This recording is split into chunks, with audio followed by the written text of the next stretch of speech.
This is the VOA Special English Education Report. More than 600 delegates recently met in Burkina Faso to discuss education in Africa. The aim is to find ways to support economic growth by improving education and job training programs. The delegates included education ministers and representatives of civil society, business, labor, and youth groups. The meeting, held every 3 years, is known as the Triennial. Alan Beal Kataria is Executive Secretary of the Association for the Development of Education in Africa. His group organized the week-long conference. He says there is a missing link between education and employment in Africa.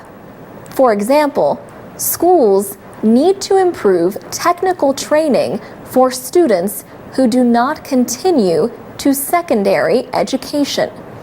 Mr. Beal Kataria says educational programs need to be reshaped to better fit the needs of employers.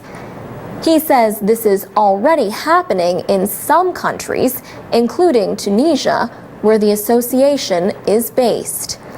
For instance, where they have to train engineers, there is a lot of discussion between the schools and the companies in order to know the demands of the company, to take them into account in the curriculum and even in the management of the schools.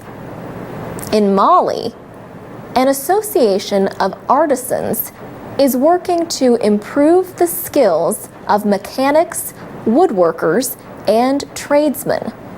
That association has also helped workers and companies to win government contracts. Several West African countries are working together to develop a network of trade and vocational schools. The idea is based in part on a successful example developed by Nigeria. Mr. Beal Kataria says educators are working to connect government-run school systems with other groups that are helping educate students. These include non-governmental organizations, community literacy centers, and faith-based groups. Among these groups are Islamic schools, or madrasas, that are expanding what they teach. Another subject for the conference was peace education. The idea grew out of the violence in Kenya related to elections in 2007. The idea of peace education has since spread to countries including Rwanda, Somalia, Ivory Coast, Sierra Leone, and Liberia. New technology offers a way for Africans living elsewhere in the world, the African diaspora, to aid development in their home country.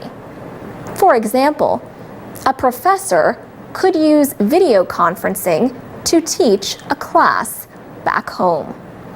For VOA Special English, I'm Alex Villarreal.